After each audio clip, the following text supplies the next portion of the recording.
Olá a todos, meu nome é Raquel, eu sou aluna do curso de Análise e Desenvolvimento de Sistemas do IFTM Campus Patrocínio e vim apresentar este trabalho para vocês hoje que tem como tema Análise de algoritmos de aprendizagem de máquina para auxílio no diagnóstico do transtorno do espectro autista em crianças. O trabalho é composto pela Daniele Araújo Lima e por mim, Raquel da Silva Dornelas. Aqui temos alguns tópicos que serão abordados rapidamente dentro deste trabalho, começando então pelo transtorno do espectro autista. Atualmente, esse transtorno ele é visto como um dos principais distúrbios do neurodesenvolvimento.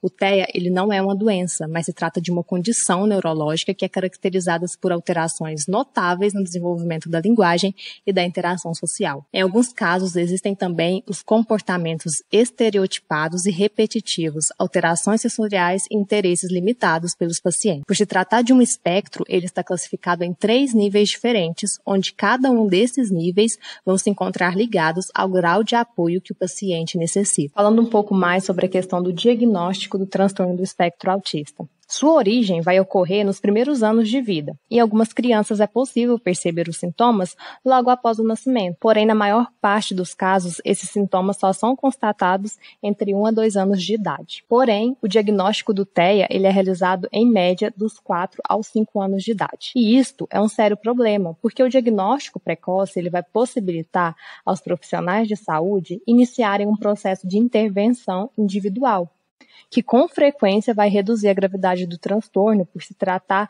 de uma fase onde a criança possui o cérebro bastante maleável e vai responder bem ao desenvolvimento. Há algum tempo vêm sendo adotadas técnicas de aprendizado de máquina por alguns pesquisadores na intenção de poder aprimorar o método de diagnóstico do TEA. A classificação de padrões em pacientes é uma das formas que existe para que possa se descobrir este transtorno.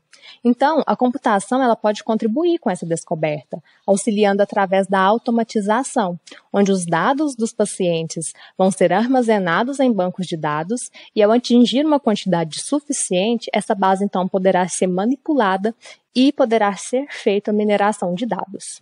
Para a estruturação e análise dos dados deste trabalho, adotamos técnicas de mineração de dados que são capazes de realizar, então, a classificação do TEA. Usamos 8 diferentes tipos de algoritmos para o aprendizado de máquina. Em cada uma das técnicas de aprendizado supervisionado, existirá um conjunto de dados de treinamento constituído por entradas, compostas pelos dados dos pacientes, e saídas que equivalem às classes do transtorno do espectro autista.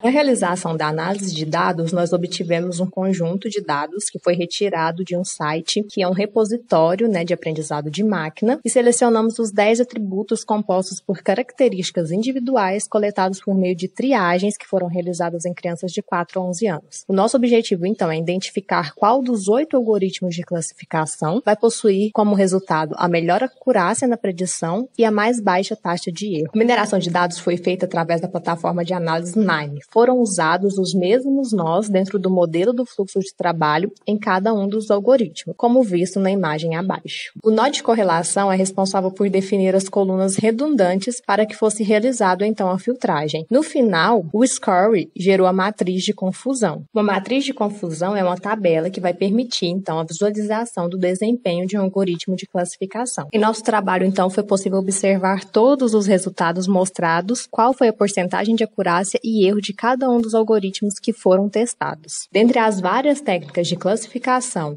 implementadas neste conjunto de dados para que a gente pudesse avaliar o desempenho, foi possível observar que o algoritmo PNN, que é uma rede neural probabilística, contendo o filtro de correlação em 0,1, considerando então a etnia e a incidência de icterícia, mostrou melhor desempenho comparado aos demais. Ele obteve o valor de 60,274% de acurácia em seus resultados. Este algoritmo também foi o que apresentou melhor resultado em relação ao coeficiente do COICAP, que foi de 0,205.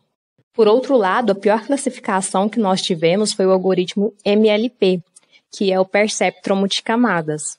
Ele possuiu a acurácia de 44,863 e o kappa com valor negativo, menos 0,104, quando não é usado nele nenhum filtro de correlação. Por fim, estão as referências utilizadas neste trabalho. Muito obrigada. Abaixo segue o contato da Daniele e o meu, para caso vocês queiram entrar em contato e tirar algumas dúvidas.